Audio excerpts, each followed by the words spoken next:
Chapter 81 He Cheated. You are listening at novelfull.audio. Unlike John, who had been focused on chanting, the audience saw everything clearly. Yi Qingxian had dodged at the exact moment the frost had shot out.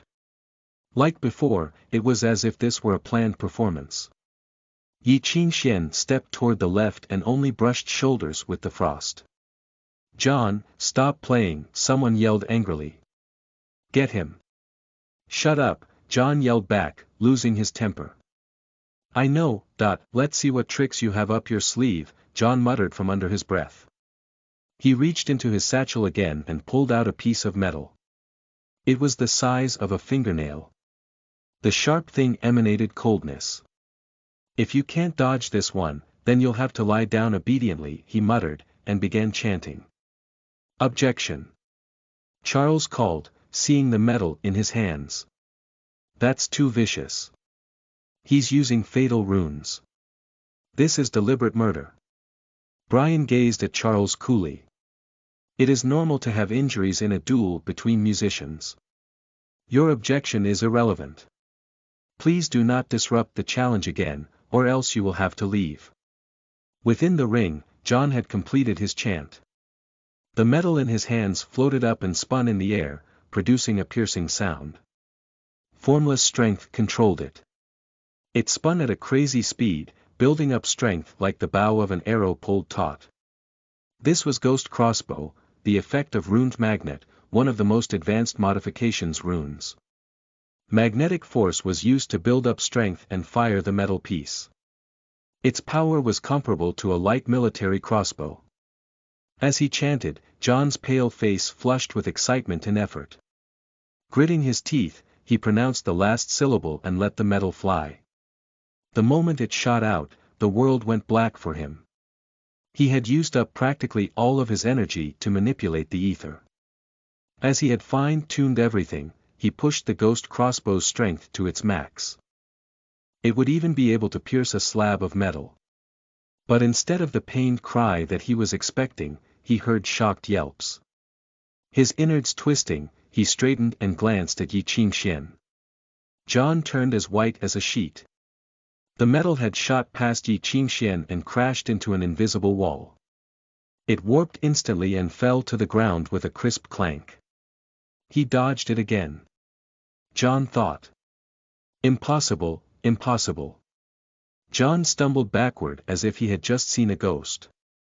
In a confused daze, he mumbled to himself. As the audience laughed at him, he met Yi Qingxuan's piercing gaze. He screamed hysterically, "Die!" Stumbling forward, he began chanting again, ignoring the fact that he was at his limit. The effect of runed fire lit up in his palms. He roared as he ran, clawing madly at the youth with flaming hands. There was no need to predict anything this time. Yi Qingxian waited until John was close before stepping to the left. The burning palms pressed against the invisible wall of the snake circle and were extinguished immediately. His energy completely depleted, John collapsed. Right as he blacked out, he finally heard what Yi Qingxian was saying. 3 pounds for tomato and chicken fried rice, 1 pound for mushroom soup, 2 pounds for noodles, 2 pounds for butter. These were not the syllables of a chant. It was the cafeteria's menu. That guy had not been casting any runes that entire time, instead he had turned John's tricks around, making John drag on until he had used up all his energy. "You're cheating." John gasped out angrily from the floor. He forced himself to keep his eyes open and glared at Yi Qingxian, almost in tears. "I don't accept this. You cheated. Ah, you found out." The youth looked down on him and smiled mockingly. You're shameless." Even as someone lifted him and took him out of the ring, one could still hear his tragic voice crying, "Yi Qingxian, you cheated. Put me down. I want to fight him, I want to fight him." The last cry rang louder than ever. But then he fell silent and did not make another peep. Under everyone's dazed eyes, Yi Qingxian watched calmly as John was taken away. Hearing his cries, Yi Qingxian remembered something. He pulled out a strip of paper filled with words from his pocket and shredded it. "Oh, I almost forgot to destroy the evidence," he muttered. "I didn't have enough time, so I had to cheat for the exam. Sorry." Outside of the ring, Edmund's eyes were dark. "What the heck is this?" Beside him, someone replied uncertainly, "Perhaps, maybe he really." "You want to tell me that someone who just became a student 10 days ago can sense ether like a musician?"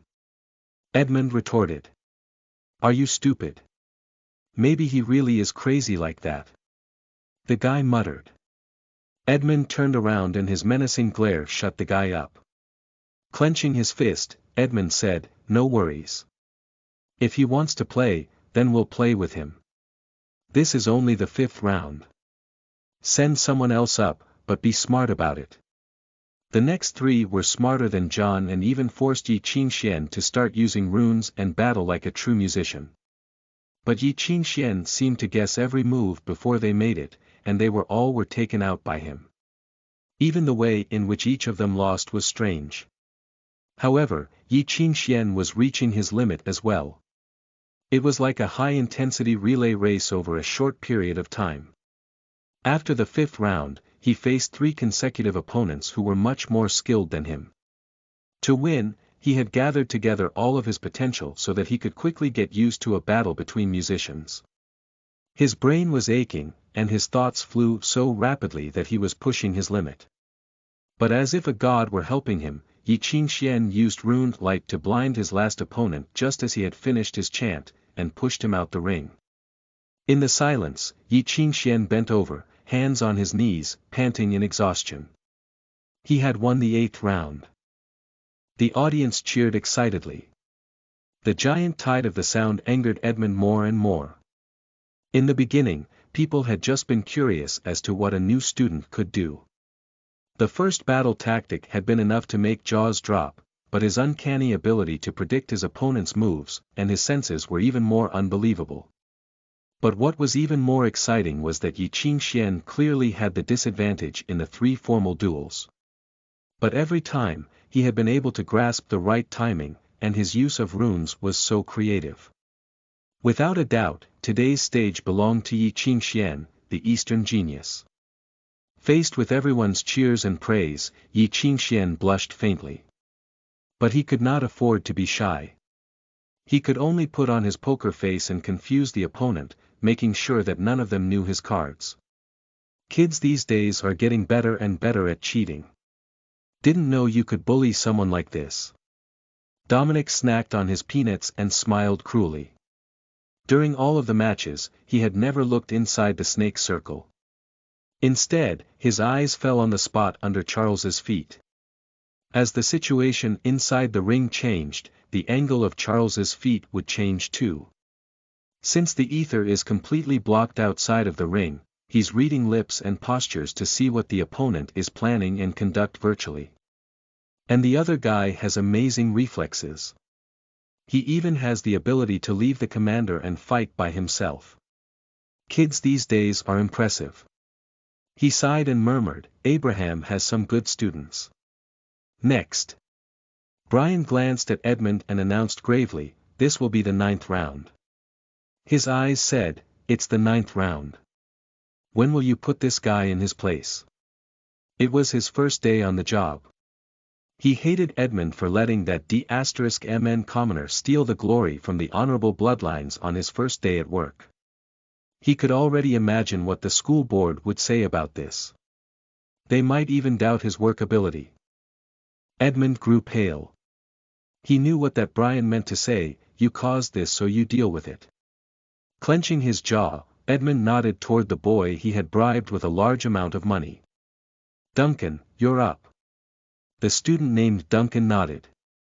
Cracking his knuckles, he walked out from the crowd. Coming from a fallen elite family, Duncan was different from the others. He knew since birth that he had nothing other than his title. Becoming a musician was his only hope. He had extraordinary talent, and his family had sacrificed everything to train him. When he entered the academy, he was already at rhythm level. Under his genius halo, he found respect, but he was also scared to lose this title and be seen the same as a commoner. To climb higher, he needed money to buy better music scores and materials, so he had taken Edmund's bribe. He would go up and leave Yi Qingxian with just enough energy to be destroyed by Edmund. But how would he do it? He walked out of the crowd while he thought about it, but just as he was about to raise his hand, he heard an unexpected voice. "I want to challenge him." A girl standing in the very front raised her right arm and said fiercely, "He's been annoying me since day one." As everyone gaped, Bai Shi sauntered out and beamed at Yi Qingxian. Chapter 82 Rune Stone. You are listening at novelfull.audio. I want to challenge him. You can't. Brian protested when he saw Bai Shi walk over. But he quickly realized that he had said the wrong thing. I can't. Bai Shi put her face up to his. Why not? I'm also a first-year student, and I just entered the school too. How come they can but I can't? You. Brian stammered. What, can't find an excuse. Then move, Bai Shi huffed. I want to challenge him and I want to be concertmaster.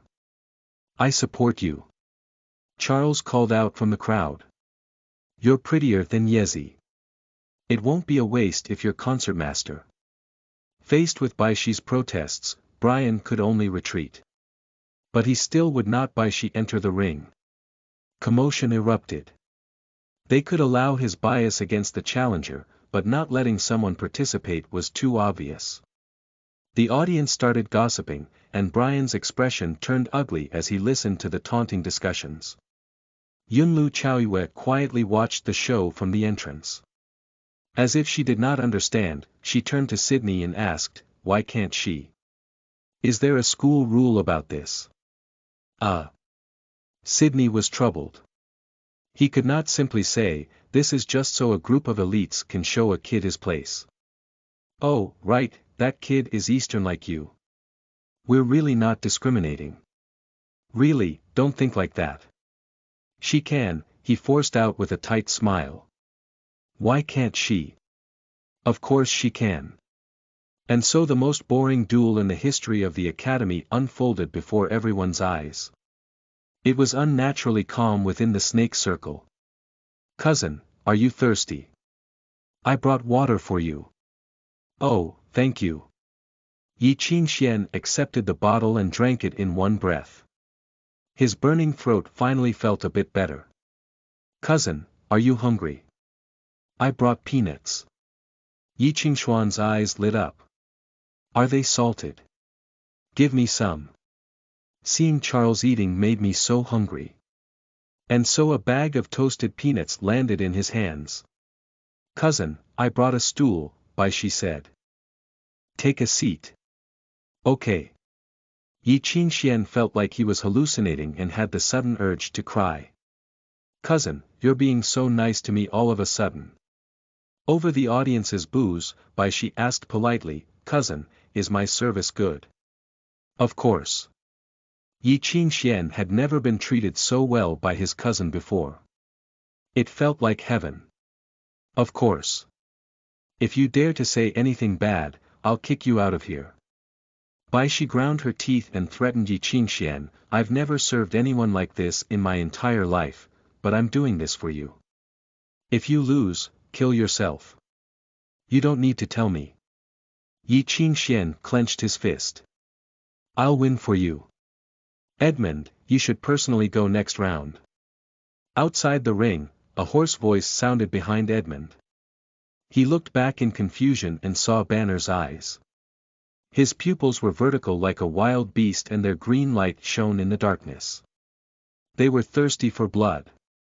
You, lost control. Edmund yelped.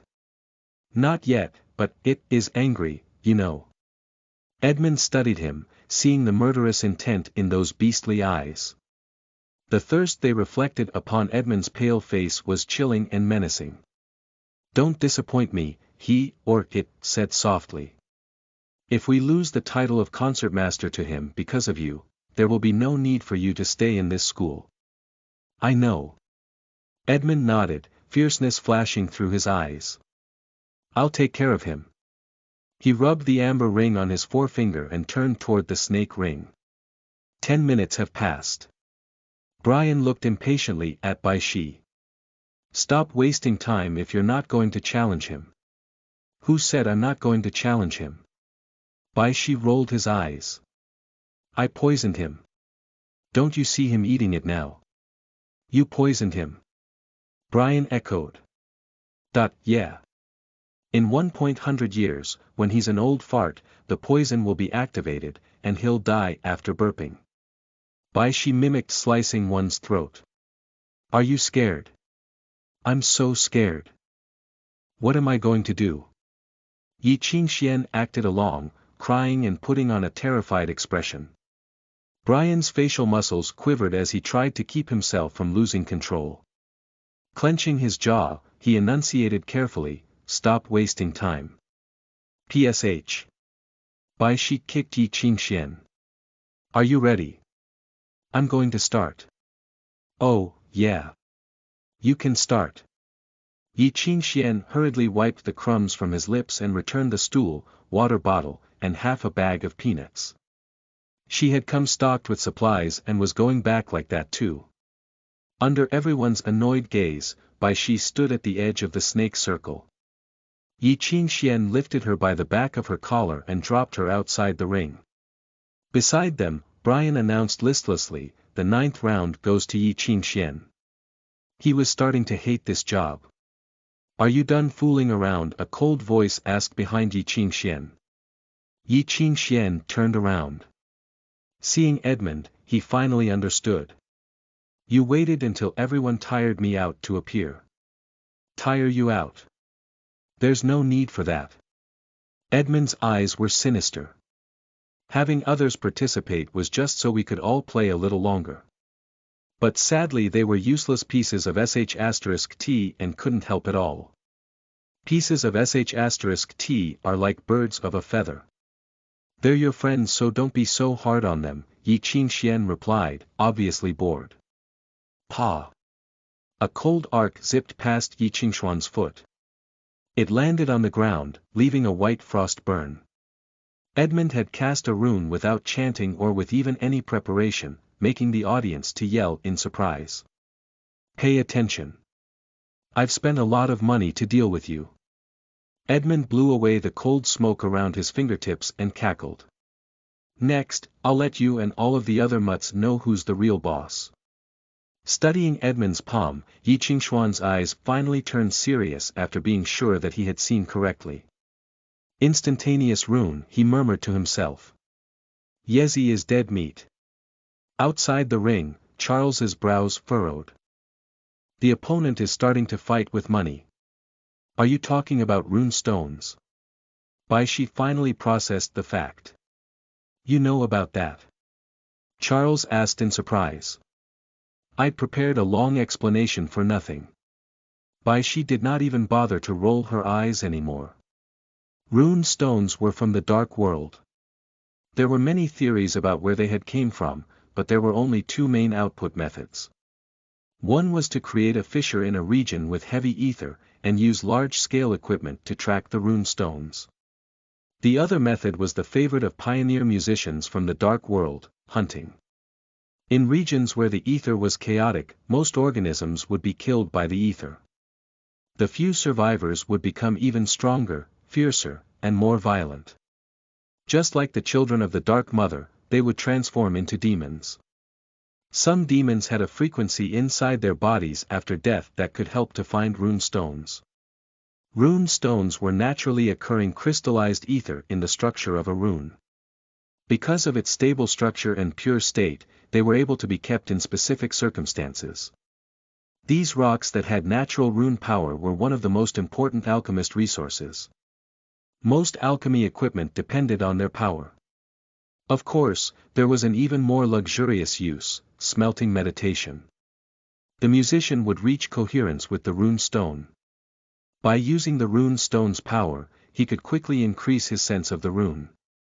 In the end, he could reduce a complicated chant to a single syllable. That was the instantaneous rune. It was a trademark of a musician, but with the help of a rune stone, even a student could reach the same level after using enough rune stones. The only downside was that it could only instantaneously cast the rune that the stone could sense. And if one wanted to use this method, one would need a lot of money. Rune stones were in high demand. They were often sold out as soon as they were out, and the price was never low. Many musicians even used them as hard currency. At the moment, the price of a basic rune stone was about the same as 2 lapis bricks made by the church. If converted to Anglo currency, it would be at least a few million. For a student to reach that level of instantaneous casting, the rune stones he had used were surely enough for high-grade alchemy equipment. That was why Charles had said Edmund had starting fighting with money. And it was because of this that he started to worry about Yi Qingxian. Charles had been the one handling Yi Qingxuan's practice and training over the past few days. He knew his junior's level better than anyone else. It had already been 5 days since Yi Qingxian took those moldy books from Hermes. Over those 5 days, Yi Qingxian stayed in the library and learned to read ancient literature with Abraham in the morning and started practicing in the afternoon. He would lock himself up in the basement, memorizing madly. Charles could not deny that Yi Qingxian had improved immensely over the past 5 days. In fact, he had improved a dozen times faster than others. But it had only been 5 days, only 5 days. Even with the light and mirror rune that he already knew, Yi Qingxian had only learned 5 runes. They were the easiest auxiliary runes too. They were Flow, originally designed to control liquids, now modified to increase physical strength; Blur, to warp the air and blur everything; Air, to create wind. None of them were attack runes. He had used practically all of them in previous rounds. Now, faced with an opponent who could use a rune stone and instantaneously cast frost, and knew him like the back of his hand, how could he fight back? Outside of the ring, Charles scratched his head in worry. He racked his brain for a battle tactic, but could not think of any solution. "Yezi, you're dead this time," he murmured. At this time, the center of the snake's circle was already illuminated with frost. Chapter 83. I'm just showing off. You are listening at novelfull.audio. Arrows of frost flew all over the icy cold ring. The bone-numbing coldness spread with the arrows, crystallizing on the ground. The water molecules in the air froze, turning into icy powder scattered by the wind and falling onto the ground. Even the cold sweat on Yi Qingxuan's body froze, turning into a thin layer of frost.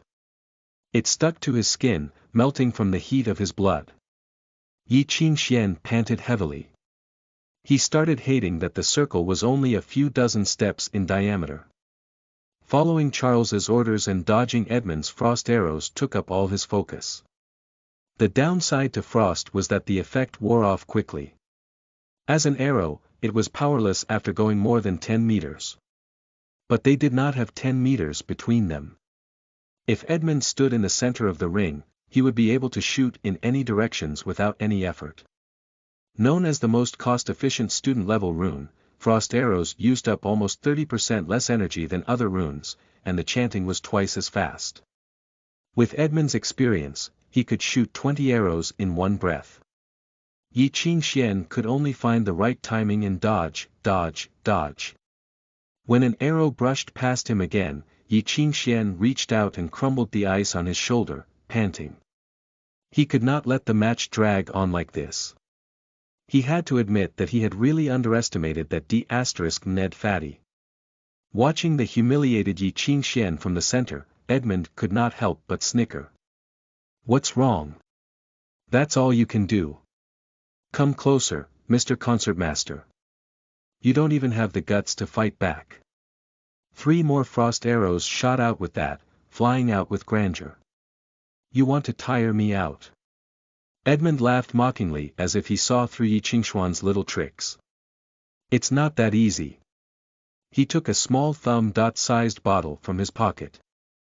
Biting off the cork, he poured the blue liquid down his throat. The cold drug slid down his throat, pooling into his stomach, and spread through his body like an explosion. The powerful coldness spread through his entire body, finally flowing into his brain as a warm current. Edmund's face, pale and sickly from the energy loss, instantaneously recovered, flushing with an unnatural redness. He had taken a stimulant drug which sapped nutrients from his other organs to stimulate his brain. If a skinny person tried that, he would probably be bedridden for a long time afterward. But Edmund's body was covered with a thick layer of fat, and it had enough nutrients to feed the drug for a while. Seeing Edmund take drugs in public, the audience booed. Objection! Charles yelled. Edmund is using recovering drugs. Objection not valid. Brian gazed at him lazily. Drugs, alchemy equipment, and chanting material are all part of being a musician. They are allowed during the challenge. Charles retorted angrily, what the F***ck? Why don't you just get some opiates and have a drug party? It'll be so much fun. Please watch your language, or else I'll have to ask you to leave. Brian pointed at Charles and then at the exit. I am the teacher here. If you want to stay, then you will follow my rules. She laughed coldly and opened her mouth to retort, but someone pressed down onto her and Charles's shoulder. Calm down. An old man suddenly appeared beside them. The faint smell of engine oil came from his metal arm. Teacher. Charles flinched. When did you get here?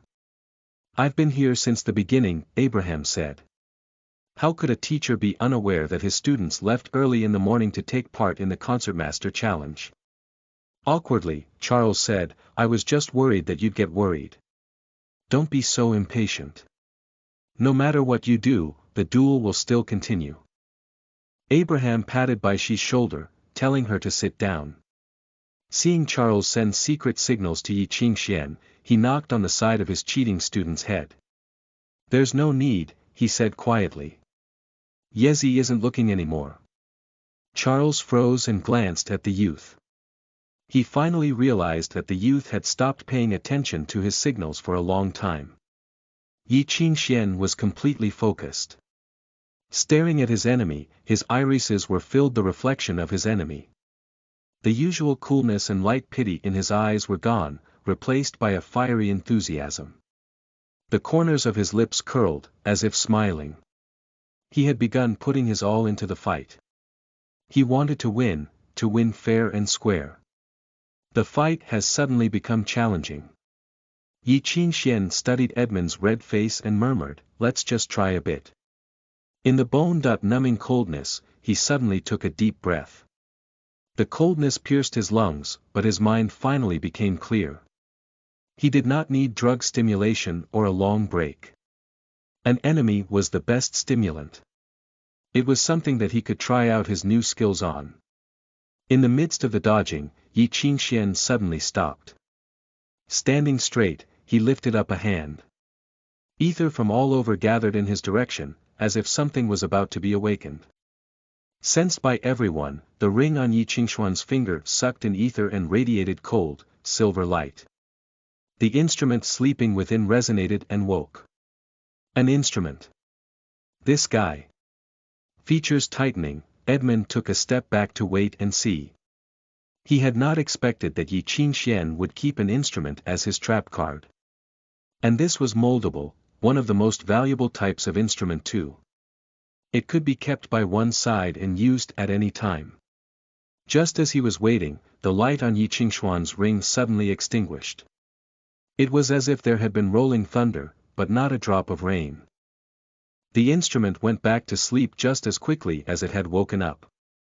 Yi Qingxian had tried multiple times to wake up the Xuanhuan Pei in his ring over the past few days, but sadly, his resonance with it had stopped halfway every single time.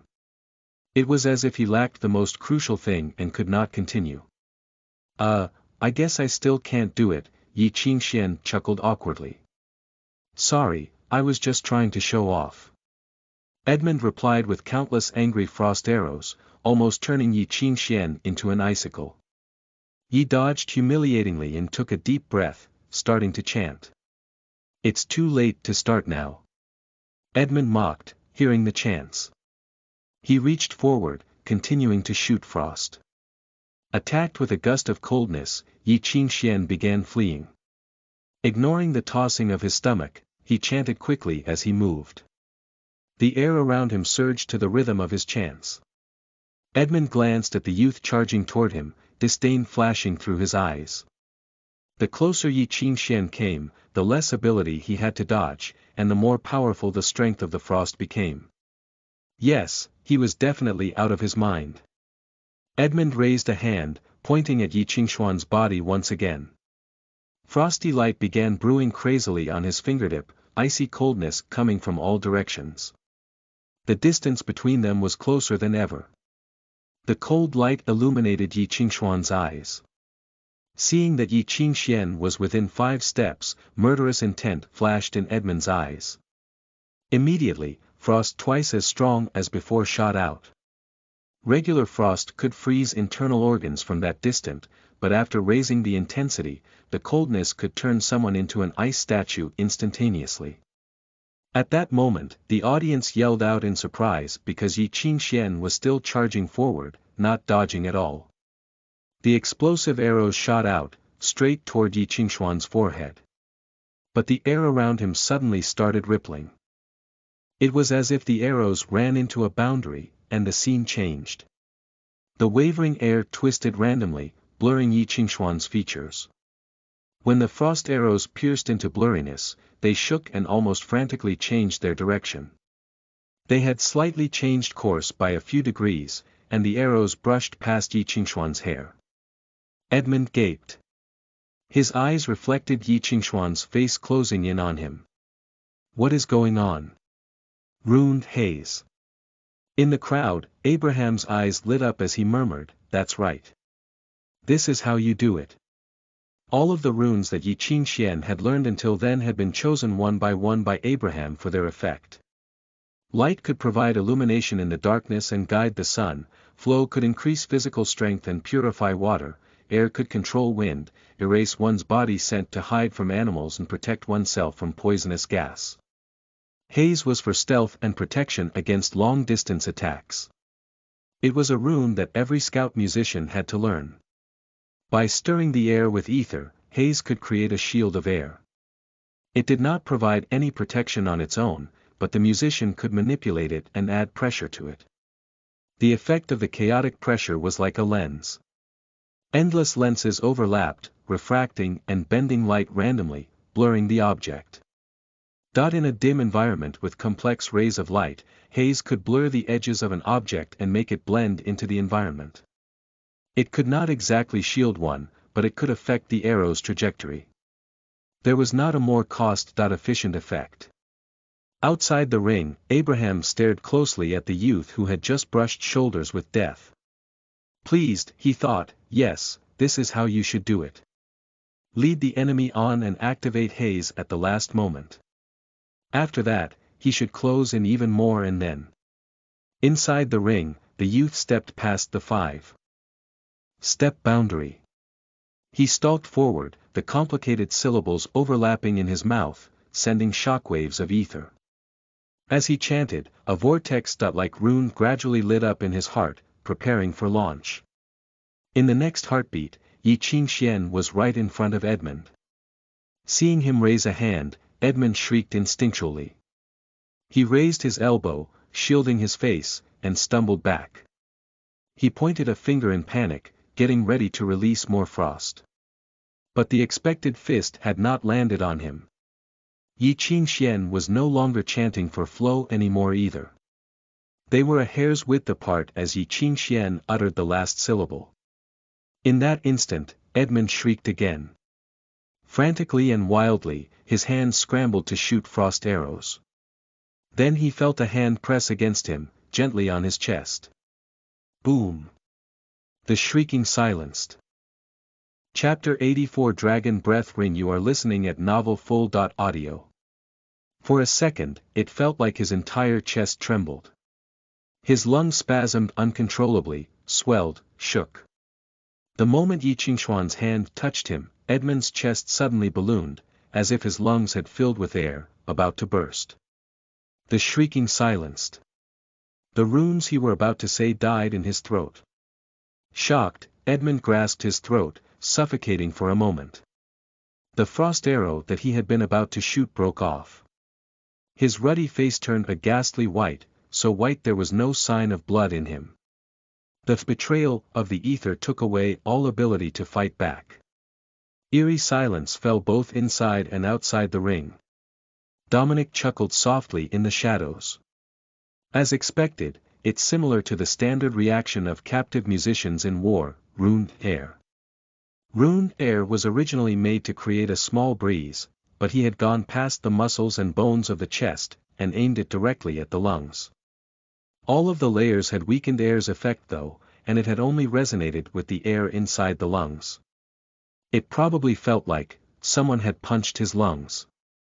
Application: air cavity resonance. It was a classic application from the school of abstinence. It could directly cut off someone's breathing and speaking. If the intensity was raised, it was possible to make the lungs implode too. This step used Saint Tchaikovsky's music, Overture Solennelle 1812. Its first movement was even enough to make a vacuum implosion on the battlefield. Everything within a 1,000-mile radius would be thrown into a hopeless and silent hell. All organisms would implode from their own pressure. Explosions would sound one after another like fireworks. But there was a better choice now, right? Why not use flow? Dominic muttered in dissatisfaction. Clenching his fists, he said, just press down on his chest and say the syllable, then he'll pop like a pimple, bleeding from all of his pores and fall over. Too young, still too young. Or maybe his heart is too soft. He studied Xuanhuan's back and shook his head. This one doesn't look like a wolf cub. In the silence, Edmund fell to his knees, panting heavily. After a long time, he finally knew how to breathe again, but tears and snot flowed out from his eyes and nose. He looked as sad as a stray dog. Kneeling on the ground, he lifted his tear-stricken face. His eyes were still fierce and angry. You think, you won like this? You be *****. Yi Qingxian furrowed his brows, his expression changed quickly.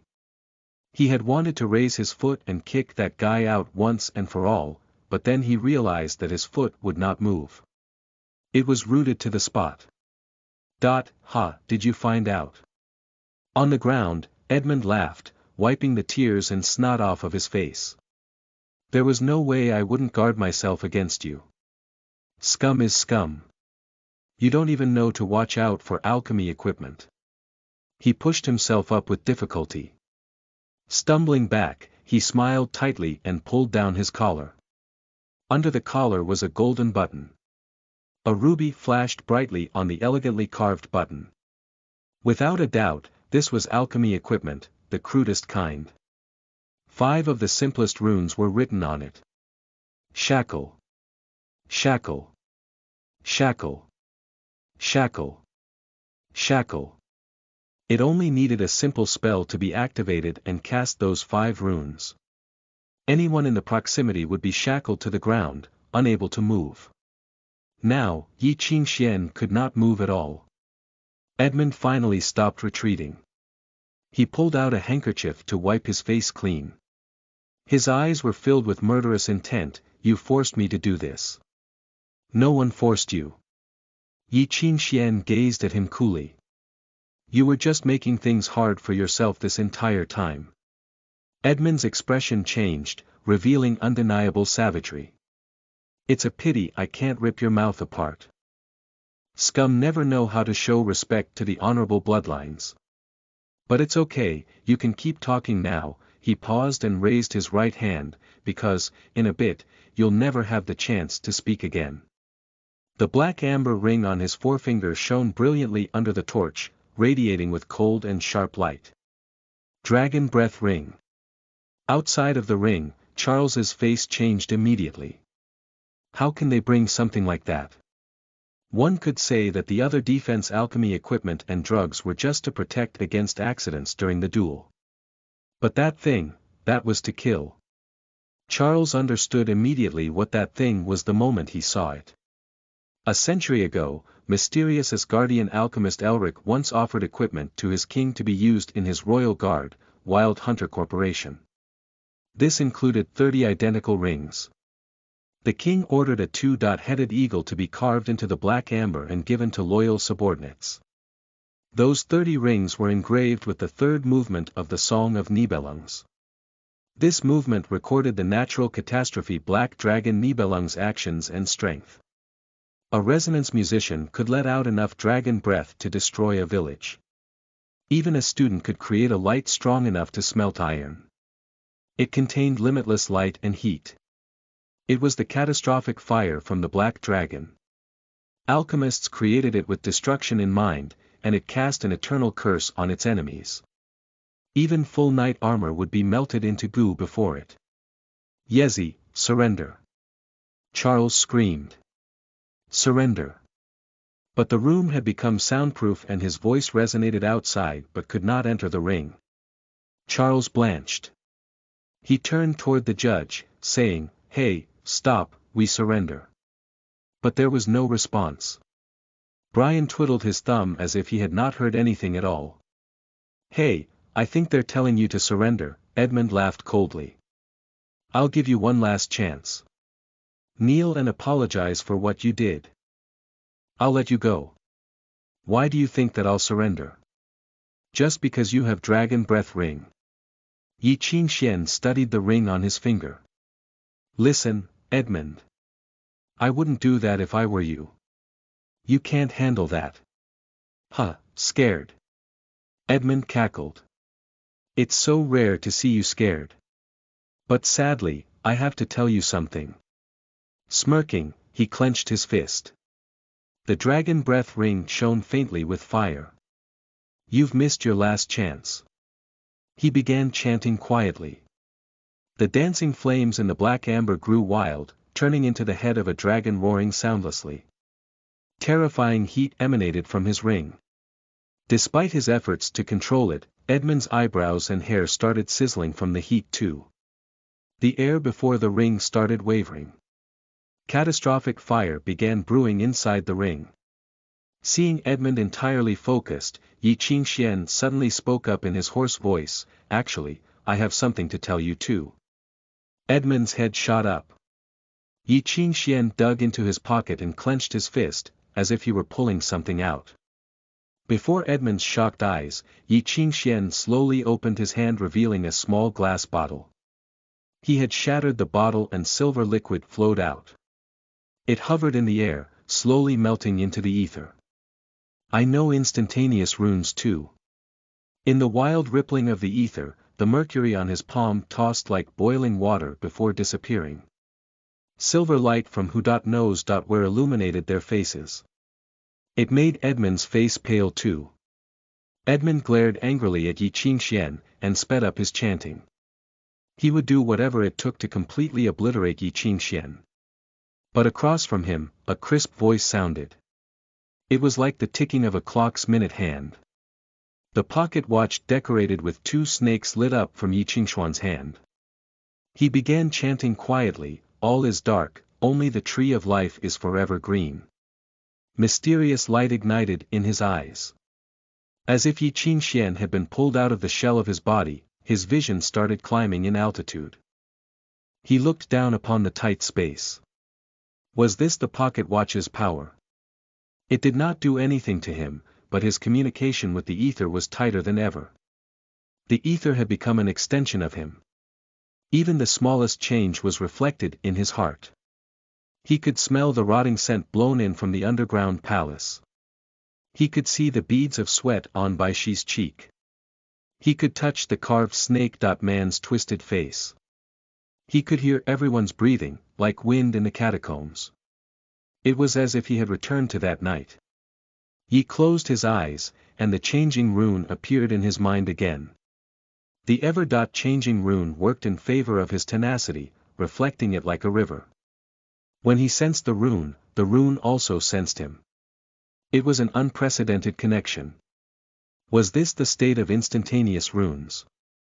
Opening his eyes, he chanted, guiding the waiting ether to gather in the front.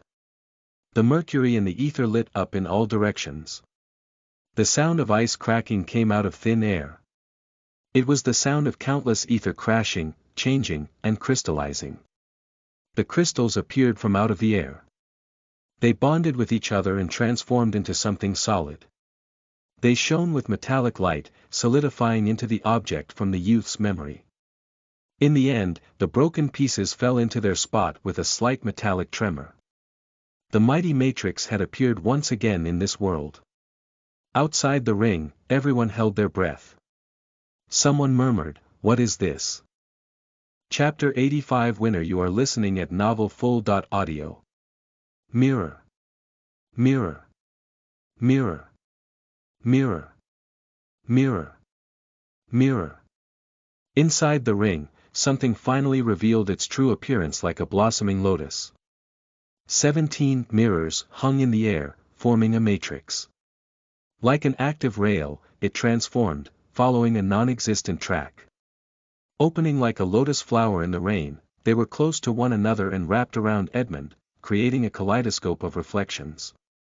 Mirror was the only rune that Yi Qingxian could activate instantaneously. It was also his biggest accomplishment from the past 10 days. After that night, that rune that had been left over in his memory was imprinted into his brain, turning into an instinctive ability. With the help of the double snake time meter, he had finally reached the ability to use instantaneous runes. Using mercury as supportive material, he was able to create mirrors identical to the ones in a lighthouse. But this rune seemed to be useless right now. Edmund froze in the surging heat. He could not believe that the mirrors were Yi Qingxuan's last attempt. "You think this can stop my dragon breath?" It was absurd. "Of course not." Yi Qingxian shook his head. "But if you stop now, it's not to die." Edmund cut him off and raised a hand, eyes fierce. The energy building up in his ring had turned the amber a crimson red. The catastrophic dragon breath would spew out in the next moment. Some in the audience had already covered their eyes, too scared to look. But Brian finally reacted, his face changing dramatically. "Edmund, stop." Too late, Dominic laughed loudly at their misery. Brian had put up the soundproof barrier himself. It had nothing to do with anyone else. Ether surged wildly inside of the snake circle. Crimson red light lit up from within the amber, the piercing redness blinded everyone in a second. The wild heat spilled in all directions. Even the transparent barrier was revealed under this heat, restraining the bright radiance within it. But despite how terrifying it was only the precursor. Edmund put everything into guiding the ether, but when he looked up, he saw Yi Qingxuan's faint smile through a layer of fiery light. The smile was so full of pity and mockery. Under everyone's nervous eyes, Yi Qingxian raised a hand and snapped his fingers. Immediately, the mirror matrix began spinning, replicating the church's machinery with ether. 17 dazzling silver reflections joined together immediately. There were no sparks as they touched each other, no rotating, creaking, or grating. The lotus-like matrix closed in soundlessly. In an instant, the limitless red light disappeared. Replacing it was a wail that sent goosebumps up everyone's skin. Ah! The 17 mirrors formed a seamless wall, trapping all light and heat within it. In the blink of an eye, the mirrors turned red-hot from the terrifying heat. As if an oven was about to be melted to the ground, one could see melting metal and copper dancing in the flames. The dragon breath had yet to be released, but the heat brewing in the light was enough to evaporate the mirrors. But those mirrors which should have been surrounding a lighthouse reflected the light, increasing its power by 1,000, turning the inside into an inferno. It was the matrix designed by the church. Even in its most basic form, it could transform a sliver of light in the night sky into a lighthouse. The mirror formation was sustained for a second before falling apart. But the light and heat had already disappeared. The dragon breath had lost all control. The ether that had flooded over dissipated soundlessly. All that remained was Edmund, singed black and laying on the ground. My eyes. My eyes. Putting a burned hand over his face, he touched his body, but he could only feel burned skin and charred clothing. What did you do? What did you do? He screamed in hysteria, blood seeping from his face. You be asterisk starred, what the F asterisk CK did you do to me? I just wanted you to experience the lighthouse. Yi Qingxian walked over and bent down to look at him. How did it feel under all that light? I hope you can be like the lighthouse and be a useful member of society. Yi Qingxian. Hearing those words, Edmund growled hoarsely, Yi Qingxian. I'm going to kill you. His features twisted and his charred skin cracked open, revealing the bloody mess inside. Edmund, calm down. The barrier around the snake circle shattered and Brian rushed in. Frantically, he poured medicine over Edmund's body, keeping him alive.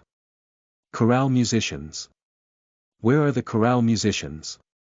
Brian searched in panic, completely forgetting that he had gotten rid of the practice ring's chorale musicians in order to help Edmund with his plan. How can you be so cruel? He glared at Yi Qingxian, unable to hide his panic. Ha! Yi Qingxian shrugged. You are allowed to injure and maim in the Concertmaster Challenge, isn't that what you said? You. Brian's face was practically black with anger, but he could not deny Yi Qingxuan's words. He glared at the student coldly and turned back to help Edmund's friends pick him up and take him to the hospital, but someone stopped him. What's the hurry, Professor? Charles stopped him, seeing through his attempt to muddle through. Seeing his nervous expression, Charles laughed. That was the last round. You haven't announced the result of the challenge yet. Now's not the time for this. Brian's eyes twitched, unwilling to face the result. Really? Grinning, Charles patted his shoulder. Then please go do whatever you're busy with. When I was wandering around just now, I ran into an old man. He seems to be really dissatisfied with you. Brian flinched and turned around. Dominic stared emotionlessly at him from the shadows. Nothing was said, but for some reason, cold sweat beaded on Brian's forehead. Under everyone's anticipating eyes, his features twisted. Finally, he grit out through clenched teeth, the winner of the 10th round is Yi Qingxian. The silent crowd erupted into cheers in an instant.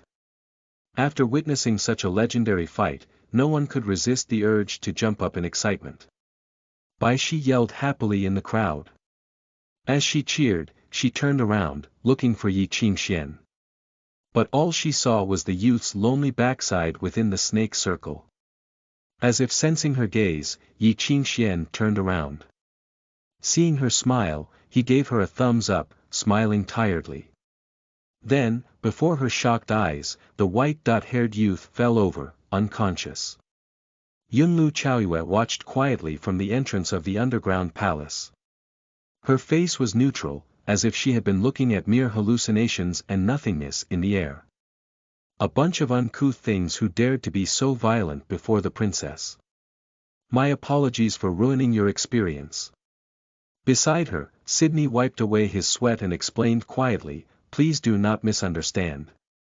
These embarrassments are still the minority of the academy. The true geniuses are all chivalrous gentlemen. We've also arranged a banquet tonight, you will. As if she had not heard anything, the girl focused on the center of the square, studying the unconscious youth and the frantic girl hugging him. Confusion entered her cool eyes, as if she had never seen something like that before. In the square, Bai Shi glanced up accidentally, looking into the direction of the girl. For a moment, their eyes met through an opening in the crowd, and they saw each other clearly. Elegant and downtrodden, reserved and panicking, mature and immature. One looked like a princess, the other did not. Doviko in the next moment, the crowd rejoined and the girl disappeared, as if swallowed by the ocean. The princess stepped forward subconsciously, but then hesitated. She did not take another step forward. After a long time, Yunlu Chaoyue turned around gradually, letting the girl remain lost in the sea of people. Maybe it's better this way, she murmured. Ha!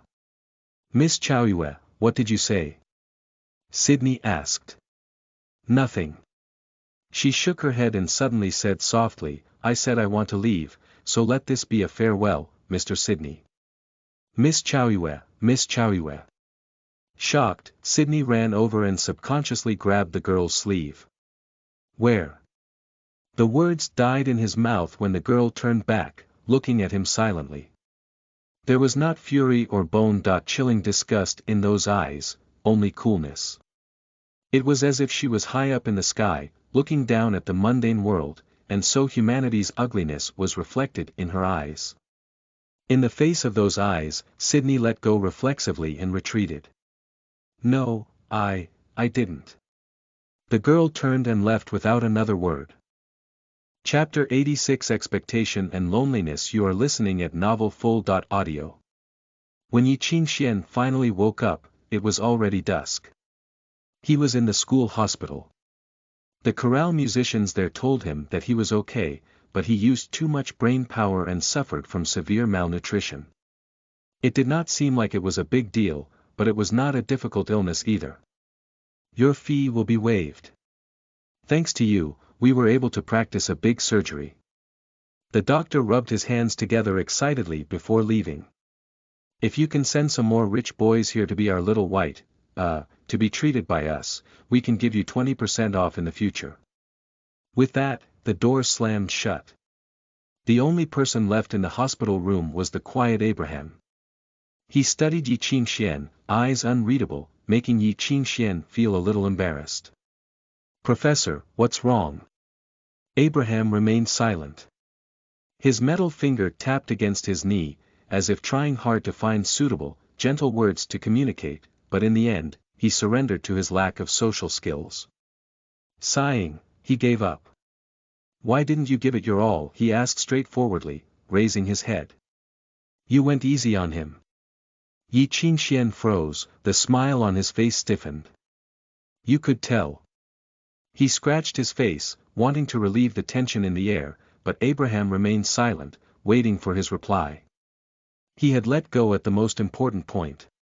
At that time, the dragon breath was still in the brewing stage. It had needed 2 breaths' time to destroy the matrix, but that was enough for Edmund's plan to backfire and for him to burn to a crisp in his own catastrophic fire. He would not have lived, and he would not be so hateful either. If Yi Qingxian had been a bit harsher, if he had killed Edmund. It would be worse if I had done that, right? The consequences for killing someone are heavy. Their retaliation would probably be even worse, and you'll face pressure and... Yi Qingxian stammered. But seeing Abraham's eyes, he could not keep going. Abraham gazed at him and asked softly, Yezi, that isn't what you were worried about, right? Professor, I don't understand, Yi Qingxian said, getting upset. Didn't I put my all into it? I've already worked really hard. Look, I won. Winning is a result, Abraham said neutrally. Giving it all you have is the determination to gamble everything.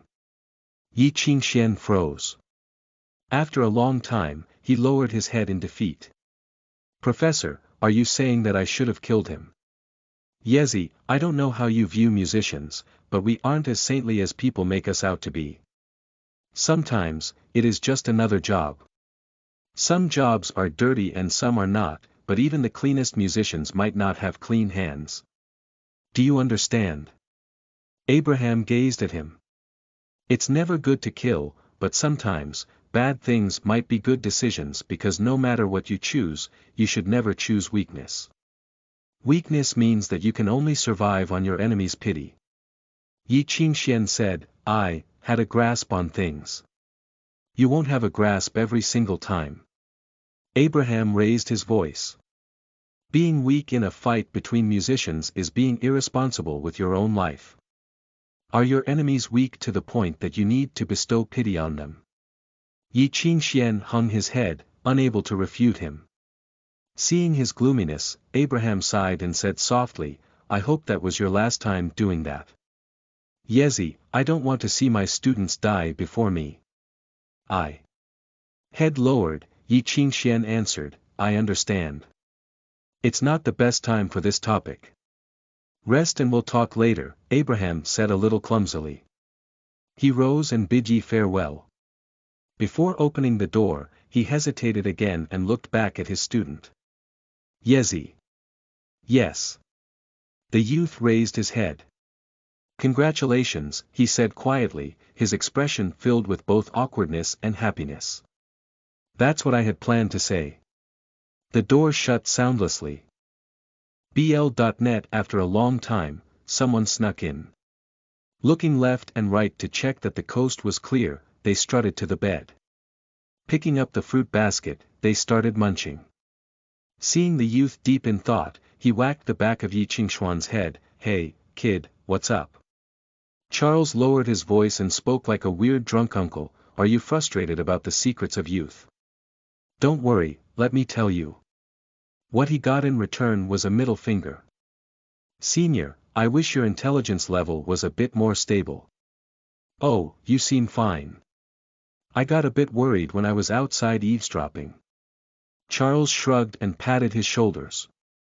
Relax a bit. Professor wants the best for you, just like me, right? I know. Yi Qingxian massaged his temples and rested back against the headboard. That's why I have a headache. Why? Charles asked. You know, I really hate it when other people have high expectations for me. Organizing his thoughts, Yi Qingxian said quietly, to me, expectations and anticipations make me feel that if I don't do something, if I don't reach a goal, or don't change myself, I'll be a big failure. He thought about the priest and his professor's face and he could not help but sigh. The more highly people think of you, the more disappointed they will get. Since that's the case, why do they still have high expectations? That's what you're worried about. Charles muttered. Don't be so zhonger, Yezi. What's zhonger? It's a disease that lowers your intelligence and turns you into a hipster. In the late stages, you'll think that only you can save the world. You'll take on the big demon for your girl, or you'll just want to destroy the world. That sounds pretty good. It's actually not that bad. Charles sighed and scratched his head. After a long time, he looked up. Yezi, you're already 17 years old. I don't know how to tell you this. Expectations might not be a good thing, but if you don't want people to have high expectations, you'll be lonely. There's nothing wrong with being lonely, Yi Qingxian murmured. I'm happy when I'm alone too. Hearing this, Charles laughed as if it were a na.ve joke. Yezi, you can be happy, and you can be lonely. But it's impossible to be happy and lonely. Quietly, he said, you're lying to yourself. Yunlu Chaoyue strolled down the quiet alley at dusk. She gazed around at the strange landscape of the foreign city. She lowered her head, measuring the length of each tile with her footsteps. Behind her, the old servant followed her every step. Watching the princess's backside, she wanted to speak but hesitated. What's wrong, Nanny? Yunlu Chaoyue gazed at her. Is there something you want to say to me? The nanny lowered her head and advised softly, Princess, you are a descendant of the skies, but this is a barbaric land. If something happens. Yunlu Chaoyue shook her head. There's no one else here. Nanny, you don't need to call me by my title. But you are the princess, how? Hearing her words, Yunlu Chaoyue nodded, suddenly realizing, it seems that Yunlu Qingxi hasn't told you anything. The old servant's features tightened. After a long time, she finally moved her lips. Princess, you are joking again. I am not joking. Yunlu Chaoyue halted in the quiet alley and looked back at her. Isn't your loyalty to my uncle, the true ruler of Yunlu City? The servant gazed at her silently. There was a pause before the fear in her eyes settled and turned cold. Nothing escapes the princess's eyes, as expected. But I don't understand where I was mistaken. The girl shook her head. Nanny, you have done well. You are loyal and a hard worker. There is no mistake. Then why? Nanny, do you know that the Westerners have a saying that the eyes are the windows to the soul? Yunlu Chaoyue looked into her eyes, her gaze still cool as ever. This saying is very accurate. Every time I look at your eyes, I feel that you are hiding something in your heart. Taken aback, the servant sighed. I see. Have you known, since the beginning? She raised a hand and removed her hairpin, freeing her salt and pepper hair. Accompanied by the popping of joints, her stooped back gradually straightened. The age spots and wrinkles on her face trembled and writhed before finally disappearing. Under her skirt, her swollen muscles trembled, then tightened. Her bones expanded instead, hardening. The skin on the back of her hand tightened, turning scaly like a fish. In the blink of an eye, she was no longer an honest and humble servant woman. She had become fierce, her eyes sharp. Beastly faces swam about on her skin. Where are the others? Tell them to come out. Yunlu Chaoyue glanced around the small alley. It's hard to find a quiet place in Avalon. Light footsteps sounded as soon as she finished. Two men clad in robes walked out of thin air from both sides of the small alley. They moved swiftly and their faces were blurry, seeming like ghostly spirits. One carried a pipa and was surrounded by dancing ghosts. The other had a huqin on his back and a cloud under his feet. Their strange bodies resonated with the outside world. All three of them were powerful musicians who had broken past the barrier of knowledge, resonance musicians. Chapter 87 De Shao. You are listening at novelfull.audio. Why are you willing to work for someone so ambitious? You are all so successful and accomplished. If you use your skills for good, you will help so many people, Yunlu Chaoyue sighed. Silence, which, the huqin musician retorted. 20 years ago, Yunlu Qingshu took advantage of the ailing leader to revolt, and stole the power after his concubine had a bastard child. Now he calls the old leader's first son Qingshi Highness as the traitor. Is that not blasphemy? The musician with the pipa laughed, his voice soft like a girl's. And you are not even Yunlu Qingshu's daughter. What right does a phony have to judge my leader? Don't think I don't know that the true princess hasn't been in Yunlu city since last year. He continued, Yunlu Qingshu is so sneaky. His real daughter disappeared and he replaced her with some girl to send to Anglo, but at the same time, he sent people to search for his daughter. Why would he send you here if it wasn't look for her? Yunlu Chaoyue listened without replying. After a while, she nodded. I heard that Yunlu Qingshi's eunuch Chang appeared here too, but I didn't believe it then. So you're all looking for her. She paused, regret flashing through her cool eyes. Then I won't keep you here. You boast shamelessly. The beasts on the old nannies, no, she could not be referred to as an old nanny anymore, skin roared soundlessly. Sharp blades sprung from between her 5 fingers, turning her hands into wolf claws, and she clawed at Yunlu Chaoyue's face. Watch me gouge out your eyes, be *starred. Yunlu Chaoyue looked up, watching the incoming claws. Her long eyelashes trembled, but there was no fear in her bright eyes, only pity. Soundlessly, the wolf-woman's claws froze a hair's width away from those eyes. Righteousness and title again. Are they really so important? Yunlu Chaoyue asked, gazing at the three. Because of them, you've killed so many people and will kill yourself too. What are you waiting for? Go. Kill this witch. The wolf-woman attacked wildly, but her claws could only scratch against air. Sparks flew, but she could not move an inch closer. Wordlessly, the pipa musician strummed his instrument, clanging sounds resonated in the air.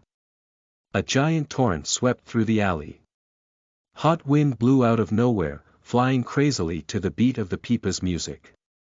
There was manic heat in the wind, eradicating the humidity from the ocean, turning the alley into a scalding desert. A mirage of the setting sun rose from the wind, radiating heat. A crescent moon rose from the other side.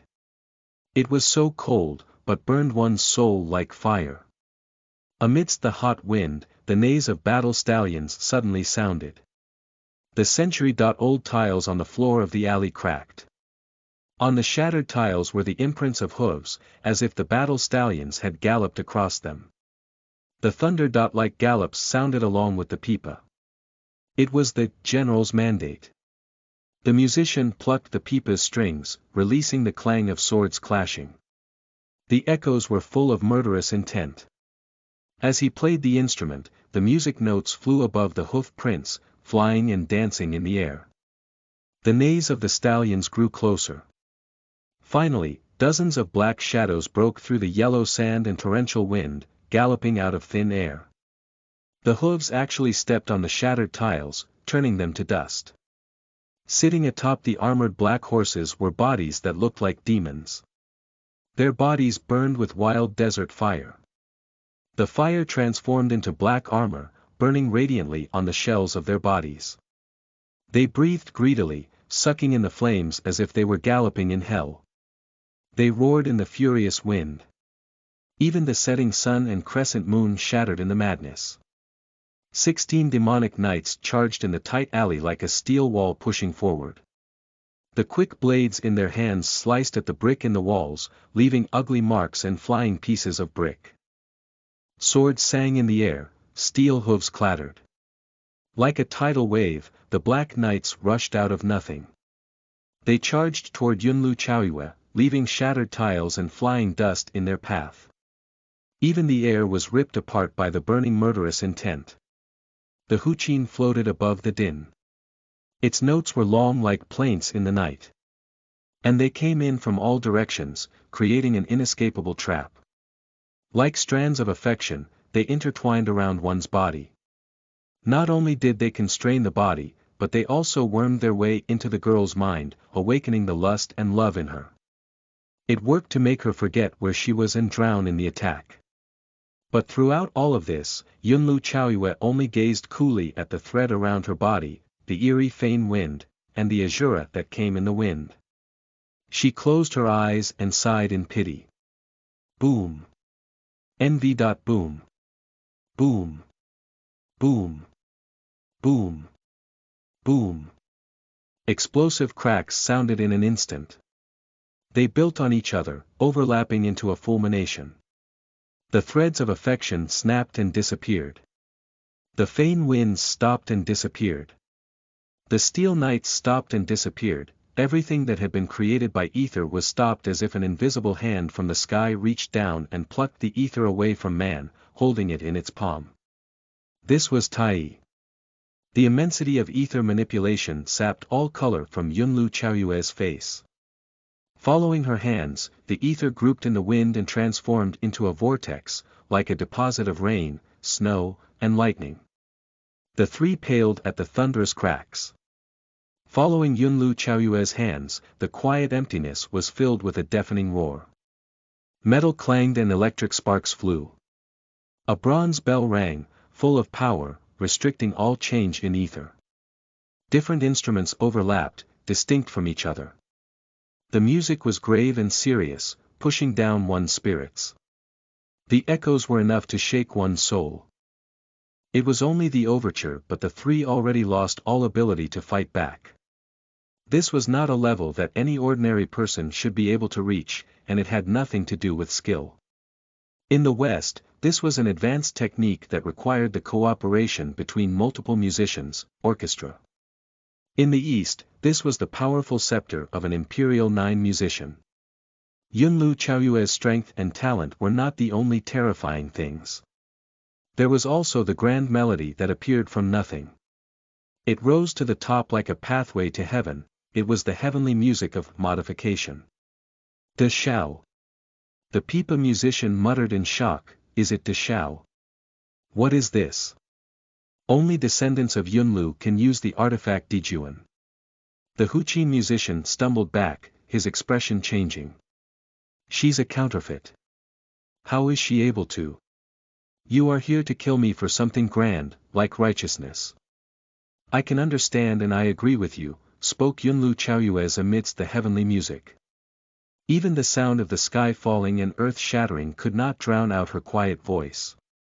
This was the strength of Tai. Nothing has meaning other than me. Despite the storm, her eyes were still full of pity. But since the beginning, you've never realized who I really was. In an instant, the three seemed to understand something. Their faces turned as white as chalk. As the loud bells rang, Yunlu Chaoyue moved her fingers, and thunder and lightning enveloped everything. All sound vanished. Even the thunder disappeared without a sound. There was only darkness in the alley. The darkness and electricity surged, occasionally flashing through the thick clouds. A dragon seemed to slither in the black clouds, showing a fierce horn every now and then. The Shao stolen ash movement. After a moment, the black clouds scattered and the electric light was nowhere to be seen. All that remained in the air was flying dust, floating like gray white snow. In the falling snow, Yunlu Chaoyue's cool eyes studied her enemy quietly. The three musicians were still standing in their original spot, as if turned to stone. The strange images wrapped around their bodies had disappeared, regardless of whether they were clouds, ghosts, or beasts. Their resonance with the world had been obliterated and so the images no longer existed. After a long time, the corners of the Huqin musician's lips curled. As if mocking himself, an ugly crack cut across his face. The dragon blood of the Yunlu family, there is no doubt, he murmured. She's real. He had realized that the disappearance of the princess was only a lie fabricated by Yunlu Qingshu to weed out traitors. But sadly, it was too late. His body cracked, fell apart, and melted into the gray ashy snow. Hate, such hate, the pipa musician cried before fading away as well. The musician who had disguised herself as the nanny gazed at Yunlu Chaoyue's face without speaking. Close to death, her eyes softened and were no longer dark and wild. She opened her mouth and murmured something before her body collapsed into the ash. The world returned to peace. As the gray snow swirled, Yunlu Chaoyue remained silent. She had heard the nanny's last words. Maybe those last few days of interactions had softened her, or maybe her inevitable death had blurred things. Maybe she had never hated the usurper princess. She had said, "Your Highness, please take care." Yunlu Chaoyue lowered her head and closed her lonely eyes. She seemed to sense something in the silence.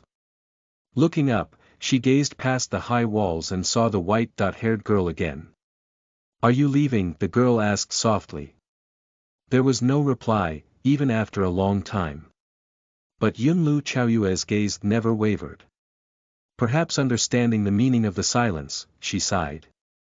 If it wasn't for your allowance and talent Zhao Dang, the Shao wouldn't have had any effect. Bai Shi, stop hiding. Di Juan had sensed you. As if hearing the girl's long breaths, Chaoyue asked quietly, "How are you?" 1. The Shao. This is one of the 6 generations of ancient Chinese dance and song. Chapter 88 Zhao Dang. You are listening at novelfull.audio. How are you? Good, of course. Better than ever. So please don't put me together with the high and mighty Yunlu family ever again.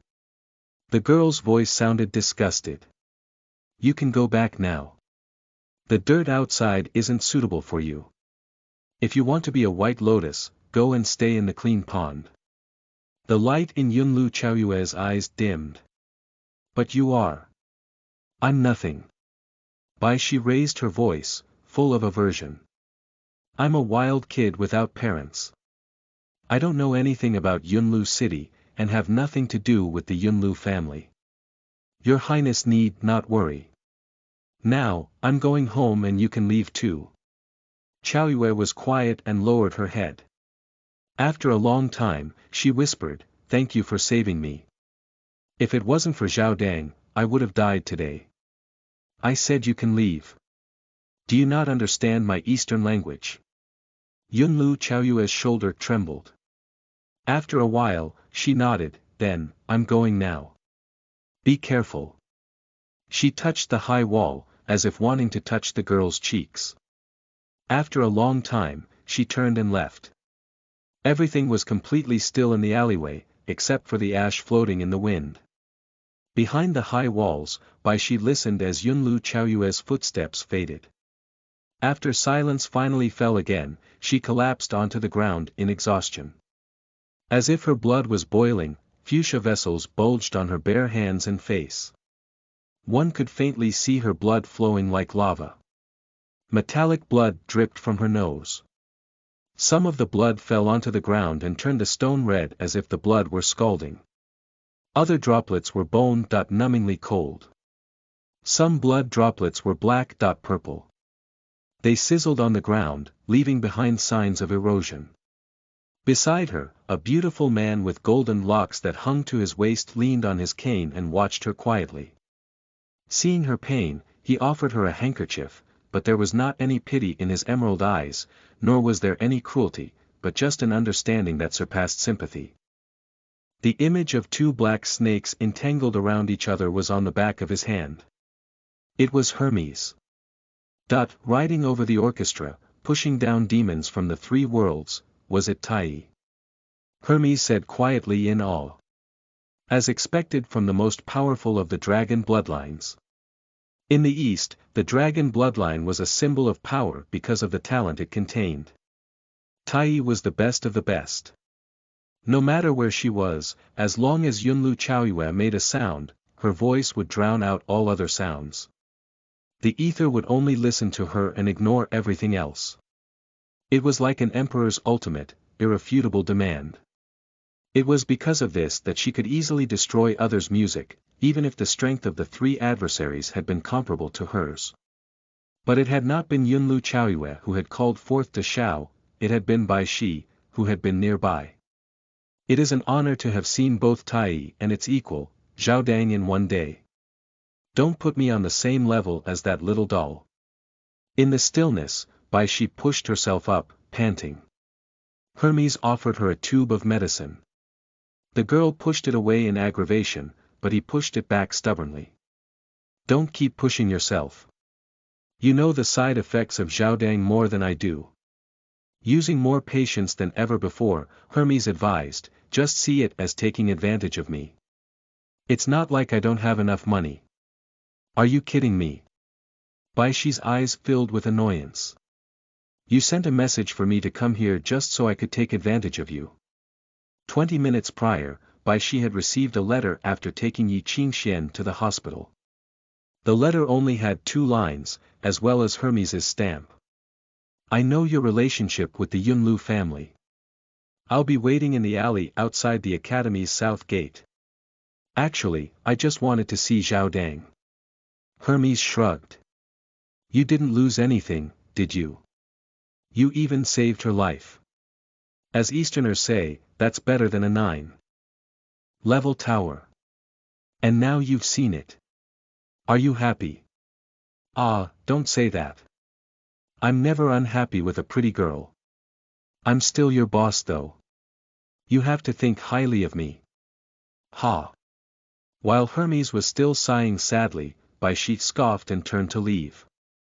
Hermes sighed again and reached for her shoulder. Wait. Crack. In an instant, it was as if he had crossed a line and hot electricity jumped from Baishi's shoulder. The electricity struck Hermes's finger, creating a charred ring around the finger and splitting the nail. There was the smell of meat burning. Baishi stumbled and turned to glare at him. As expected. Hermes looked down at his hurt finger. Murmuring something, the wound healed quickly. He squinted at the ether wrapped around the girl's body, finally certain that, the backbite of Zhao Dang is deep inside your bones. All descendants of the dragon bloodlines were born with specific talents. Some said that talents were gifts from the gods. But Zhao Dang was a curse, it was an extreme talent of the dragon bloodlines. Once awoken, it would go crazy in the ether. Wherever Baishi was would be cast into a black zone with wild ether. All ether would be uncontrollable, unable to be manipulated by anyone. But aided by it, even the simplest rune would be increased 100 times its original strength. It would be powerful enough to destroy anything it touched, no matter who or what it was, including the one wielding it. You can't control it anymore. Hermes lowered his head, gazing at the bulging bruised vessels on the girl's wrist. Under her practically transparent skin, the vessels pulsed angrily. The flow of blood sounded like a tidal wave. That was one of the side effects of using the talent, the mildest effect. I just want to chat with you. Why must you try to escape, Bai Shi? Hermes sighed. If Tai is the emperor, then Zhao Dang is the destructive civilian. Like wildfire, you can't control it or restrain it. I can control it. Bai Shi interrupted. I found another similarity between you and little Yezi. You both like to lie to yourself. Hermes chuckled, as if laughing at a child's naivety. It's useless, Bai Shi. You felt it too. Even if you try to forget them, they won't go away. The more you try to restrain it, the wilder it will become.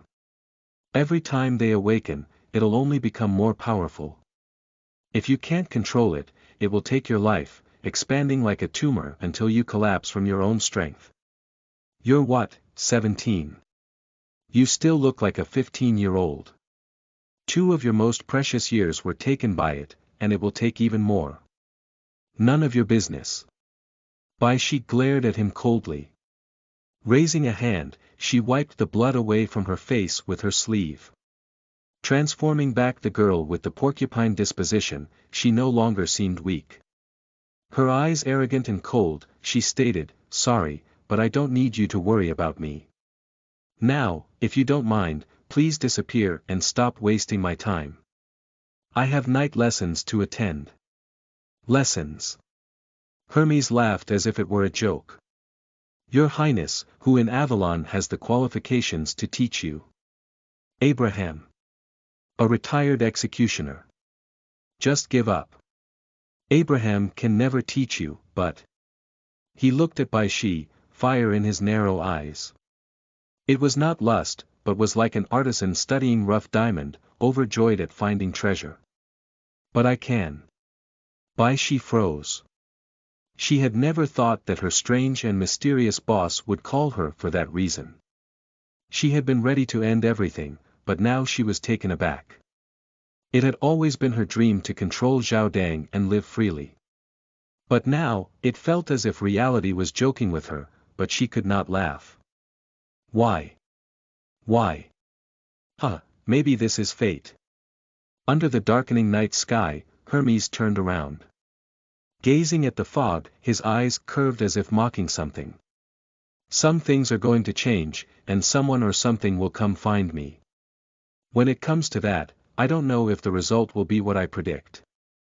Something will be ended, or I will be ended. Hermes raised a hand, waving away the annoying mist before him, his eyes focused and gazing far away. Before that, I want to find a student and pass down some things. I can't trust what you're saying so easily. I think it's strange too, isn't it? Hermes shrugged, mocking himself. So let's use what I'm best at. A lot of people call me the traitor because I'm too lazy to hide and lie. Since the world likes to price things clearly, why don't you make a trade with me? I get a student, and you get a new road to freedom. As Bai Shi remained silent, the man mocked a chivalrous bow. As if meeting a king, his grave tone had a tinge of mockery and his eyes were deep, as if seeing her future. My princess, what do you say? Yi Qingxian woke up in the deep night to find that he had been pushed to the edge of his bed. Helpless, he turned and saw the little girl that had taken over the center of the bed. He could only sigh and carefully move her foot away from his neck. Bai Shi woke, glared at him, and flipped over to continue sleeping. Where did you go? Yi Qingxian sighed. You came home so late. Nowhere, Bai Shi answered in a muffled voice, as if upset. I'm tired and I want to sleep. Leave me alone. Why are you in my hospital bed? There's thunder and I'm scared. Yi Qingxian looked out the window and saw sparkling stars in the clear night sky. Well, if she said there was thunder then there was thunder. He sighed and shut his eyes, curling into the corner that the girl gave him. In the stillness, there was only a centimeter between his hand and Bai Shi's cheeks. Bai Shi. Don't wipe your snot on my face the next time you cry. Oh. Chapter 89 The Dark Legend 1 You are listening at novelfull.audio. Early in the morning in the quiet Xuanhuan underground palace, Dominic hunched before the towering copper door in the square, pushing it open slowly. An eerie breeze blew out from the darkness. Follow me. He glanced at the youth behind him. I'll take you to the library. Yi Qingxian nodded and followed closely, entering the darkness past the threshold. Behind him, the heavy door slammed shut. With the dim light from his lantern, he could vaguely see the person in front of him.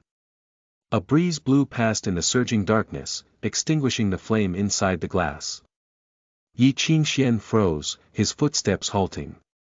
What's wrong? Dominic looked back. Wisps seemed to dance in his eyes, shining faintly and sending chills down Yi Qingxuan's spine. Seeing his expression, Dominic laughed eerily. Don't be afraid. As long as you don't have a light, there's nothing to be afraid of on this path. The corners of Yi Qingxuan's lips twitched. Not knowing what to say, he hurried to catch up, scared he would get lost. All was still in the darkness, but Yi Qingxian could not shake the feeling that someone following him. There seemed to be laughter in the faint wind, but when he listened for it, he could not hear clearly. Things he could not see wrapped around him as if scrutinizing his face and bare skin. Some opened their mouths, wanting to devour that sweet piece of meat, but the small bell on Yi Qingxuan's wrist rang gently and they did not dare to get close. They finally passed through the darkness. Torches lit up from the sides of the long tunnel. The flickering lights illuminated his body again, and he could finally let out the long breath he had been holding. His body had felt like it was going to dissolve in the endless darkness. We've arrived. At the end of the tunnel, Dominic reached out and pulled open the metal door for Yi Qingxian.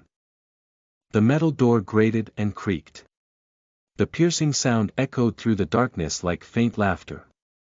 Behind the door was an empty, warmly lit hall. As if this place had been maintained year-long, the glazed tiles were glossy enough to reflect one's image. The chandeliers on the ceiling were spotless as well. Unlike most libraries, there was no rotting or moldy scent, nor was there any dust. Everything was in perfect state. Lines and lines of ancient shelves, crammed with books, stood behind 3 rows of reading tables. Some of the books had been printed in recent years. They had innovative designs, and the ink smelled faintly of roses. Some looked like artifacts from the Dark Ages. There was sheepskin wrapped over the papyrus, emanating a metallic scent. The Library of the Royal Academy of Music is the largest library in all of Anglo. It was established to preserve civilization when attacked by the natural catastrophes. The library holds many confidential materials, letters, and conference records. Other than precious music scores and secret books, there are also dark secrets. Dominic continued. Everything here is top secret. If you accidentally see something you shouldn't see, watch your mouth. I don't need to say more, do I? No, no need. Yi Qingxian shook his head forcefully, scared that doing anything wrong would end with his death. Good. Dominic nodded. Other than you, there are still some little things being raised here. Don't be startled if you accidentally see them. The license bell on your wrist is only effective for 1 day. If you don't get out of here before midnight, you will be treated as an invader. Understand? Yes, I understand. There are 5 levels here. You are allowed to browse in areas at and under the musician level. If you go to the wrong place, you will also be dealt with by the little things, understand? Yes. Yi Qingxian had started doubting how little those little things actually were. Do not damage the books and do not think about stealing. These little things treasure old ties and are very particular. If you anger them, you understand. I understand, Yi Qingxian sighed. I'll be dealt with, right? You're a bright student. Dominic nodded, signifying that Yi could enter. One more question. Yi Qingxian asked curiously, there aren't any signs here. What if I accidentally go to the wrong place? It's easy, Dominic chuckled. If you hear footsteps behind you, it means you should turn back. His shadow disappeared into the darkness. The metal door slammed shut and Yi Qingxian was left alone in the quiet library. But the feeling that he was being watched did not go away, in fact it got stronger. He sat on a chair in the reading section, gazing around. There was no one there. But when he closed his eyes, it felt as if the room were packed. The clearly non-existent people were all obedient scholars. They read the ancient texts in the silent library wordlessly. They did not even make a sound while flipping the pages. They met each other's eyes, deep like dark vortexes. Finally, their gazes fell on the youth who did not belong there, and they refused to avert their eyes. Their faces were blank white spaces. Yi Qingxuan's eyes flew open. The fantasy disappeared from his mind as if it had never existed. He shook his head. He could not keep scaring himself. Okay, let's find out where the teacher records are first.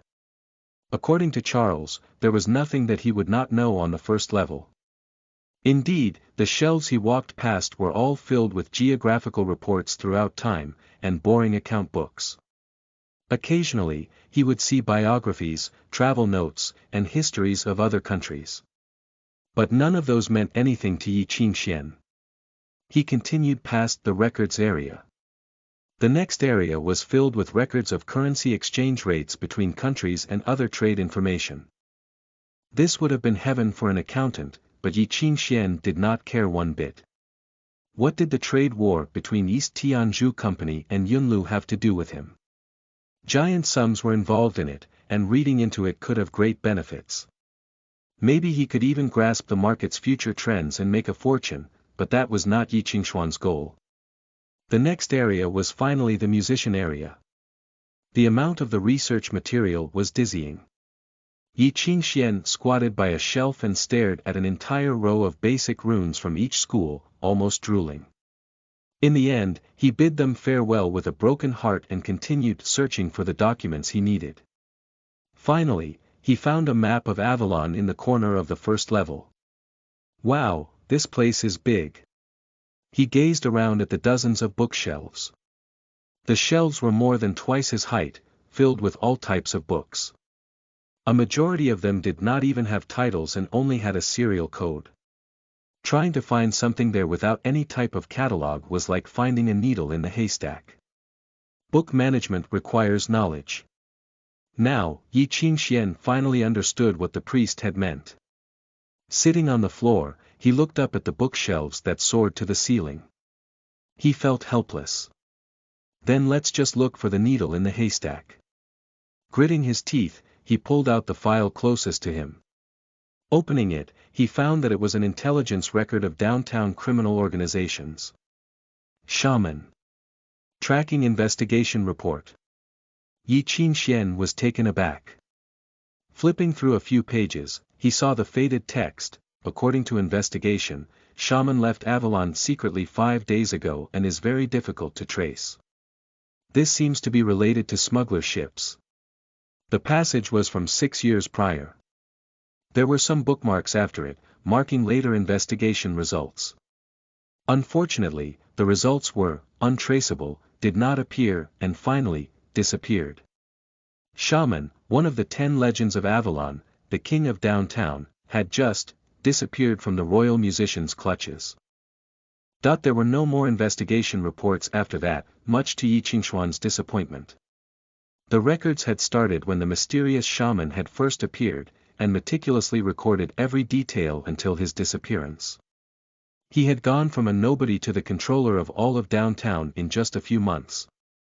Of the downtown gangs, first was the Caucasian Bear Claws, then the Indian Union, and then the Corsican Mafia.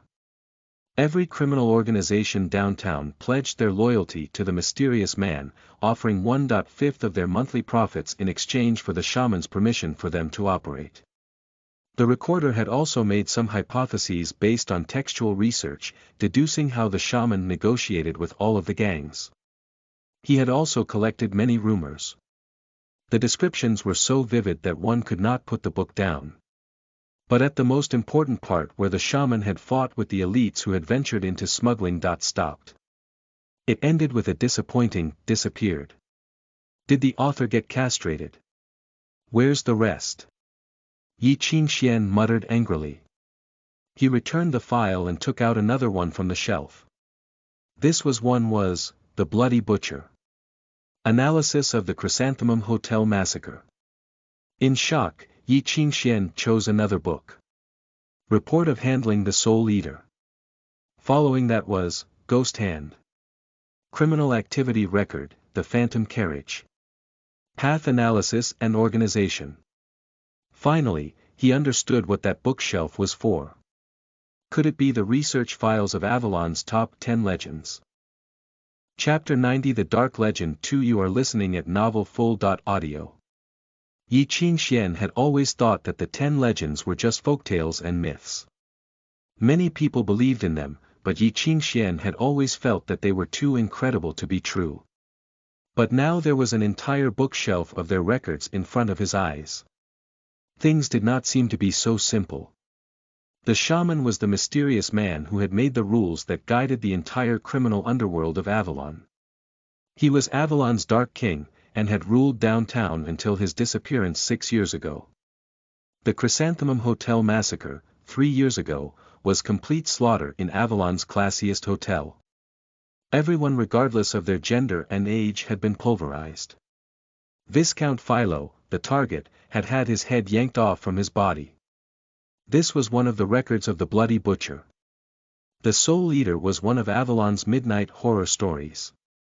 A series of research found its true form, a musician who had turned himself into a snake demon after converting to Satanism. Hunted by multiple royal musicians, he jumped into the sewer in the end. According to the records, the Soul Eater was injured and went crazy while fleeing. Motivated by hunger, he attacked a school. Because that had violated the shaman's rules, he had been killed by the shaman's assassin, Ghost Hand. Ghost Hand, known as the Deader in legends, and was the shaman's right-hand man. Anyone who violated the shaman's rules would be hunted by him. Legend said that the phantom carriage soared through the air at midnight. The musicians' union verified that it was alchemy equipment left behind from the Dark Ages. It was unimaginably fast, and even to this day, no one could describe it clearly. No one knew who wrote it or why it was there. There was also some whom Yi Qingxian had seen with his own eyes. Analysis of Haridi's death. Yi Qingxian opened the book with trembling hands. Haridi had lived undetected in downtown for countless years. She steered clear of the larger organizations, never tried to steal territory, and never tried to dabble in smuggling or the black market. Instead, she supplied the larger organizations with live items. Her clients were scattered throughout all of Anglo, and the demand was huge every year. The requests included strong workers for plantations, slaves for the mines, beautiful virgins, and more often, children. When the shaman had been around, there was no space for her. But after the shaman disappeared, she no longer needed to follow the rules, and started her business again. Then half a month ago, she died. According to research, she had been commissioned before she died. It was unclear what it had been for, but some suspected that it had something to do with Yunlu City's ambassador entourage. Then, she died. She died in her own nest, bleeding from every pore, her face completely hopeless. The survivors went crazy after overdosing on opiates. They were sent to the Arkham Asylum, but there was no hope for recovery. The chorale musician responsible for the autopsy had reported, according to the dissection, her body had mutated in what seemed to be the siren transformation. This should be one of the missing experiments from the attack on the Royal Research Institute 12 years ago. Note: Please see file BP 198 for more information on the attack on the Royal Research Institute. Must be scepter level N. The words were crossed out after that point. According to the autopsy, Hariti had not only inhaled large amounts of opiates before her death, but had also experienced the backbite of the formless ghosts and had gone insane. The cause of her death was sudden mental trauma. The fatal trauma had destroyed her tenacity instantaneously, destroying her entire brain, turning it into mush. Swift and clean. Most of the evidence had been wiped out, but according to measurements from the ether ball, there had been a performance above the scepter level. It was suspected to be related to the phenomenon of the moon above the ocean which had occurred in downtown that night. It was suggested that related departments investigate further. The last bit of conclusion had been scribbled over in black and was unreadable.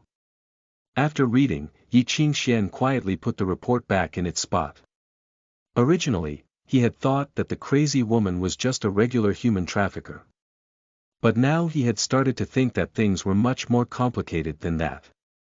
Thankfully he and Bai Shi had not left behind any traces, otherwise he could not know if he would have been at the academy or in prison. But this ignited Yi Qingxuan's curiosity about the 10 legends. Unfortunately, that curiosity was killed as he read about the nude man who ran about at midnight. The Avalon police force had used every type of investigation method and had finally established a hypothesis. Spy theory. This D*Ned nudist is a Burgundian spy. He wants to transmit some message to his cohorts by running while nude. According to experts, the locations he appears in, and the streets that he runs through are all predetermined codes. His cohorts can learn secrets about the Avalonian royalty by decoding these. Yeah, right. The locations he appeared in were based entirely on how much money he had had at that time, all right.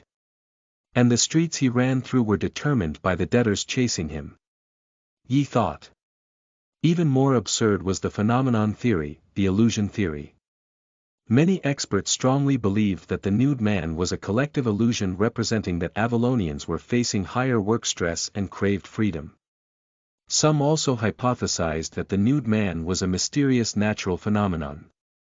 An eyewitness said that a flying disc had appeared in the sky right before the nude man had appeared.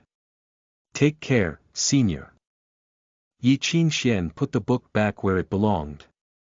Soon after, he became enraptured by the most horrifying of the 10 legends. It was the Ripper, the Whitechapel killer. Apparently, this mysterious serial killer had often appeared in the Whitechapel area, specifically targeting prostitutes and gossipers in the night.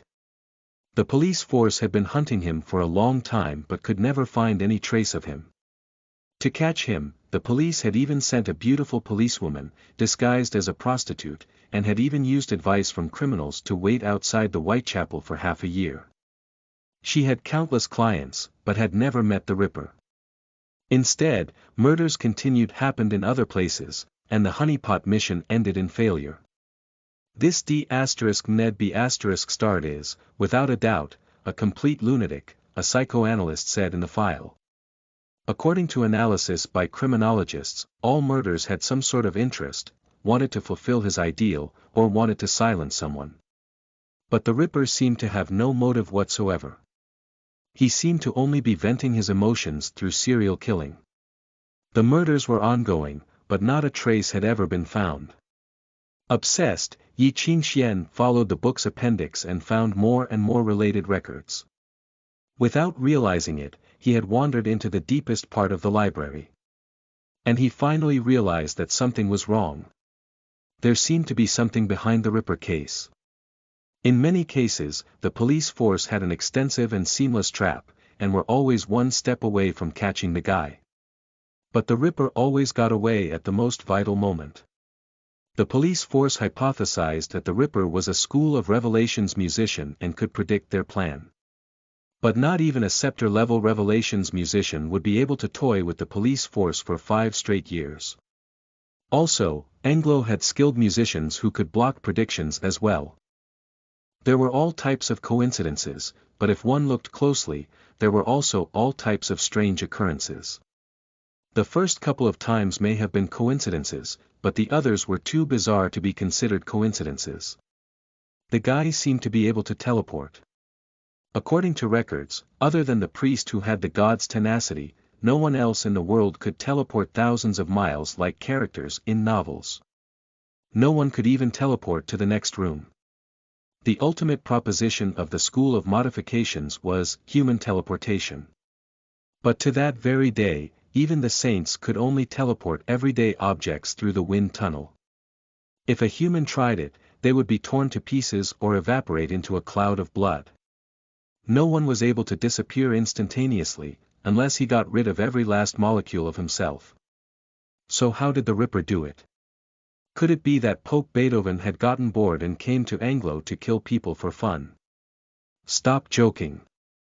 Yi Qingxian had made himself laugh. After reading through the last record, his gaze fell on a line in the middle of the analysis. After investigation and research, we have reason to believe that the Ripper is somehow related to the Shadow of Avalon. Suddenly remembering Bai Shi's cards, Yi Qingxian was stunned. One of the ghost cards had a deserted palace. The Shadow of Avalon was one of this city's well-known horror stories. The legend said that there was a city sleeping in Avalon's shadow. The dead and souls of demons slept in that shadowy city, hiding secrets from the Dark Ages. Some said that that was the true Avalon, but that was just a made-up story. Why would it appear in the report by the police force? Unless there was some truth to it. Yi Qingxian fell into deep thought before hurriedly closing the book. Remembering the other cases mentioned, he walked to the other end of the bookshelf. If he were not mistaken, there would be more clues hidden in that shelf. Suddenly, it was as if he had crossed an invisible and forbidden line. A chill ran through his body. In the silence, the lights dimmed, and started flickering. A sudden wind blew through the sealed library. Faint wailing sounded in the wind. Yi Qingxian gazed around in a daze, sensing that something was seriously wrong. He tried to step forward, and the hairs on the back of his neck stood up. There was no one behind him, but he could hear light footsteps. The steps were so gentle in the silence, as if someone invisible was walking behind him, following his every step, leaving no trace behind. 15 steps away from the bookshelf, he stopped. The footsteps shadowing him were right behind him. He could even feel cold breath brushing against his neck. This was the end.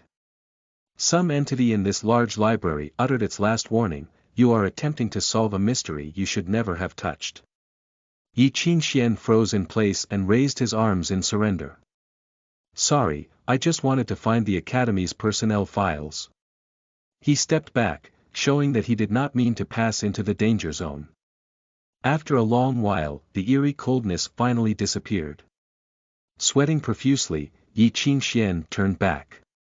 As before, there was nothing behind him under the dim light, but it was the first time he had been comforted by the vast emptiness. Everything had returned to normal, but there was a faint trail of footprints on the floor. As if it were a guide, it stopped before one bookshelf. A row of books on the shelf had been pushed out half an inch. It seemed to say, what you're looking for is here.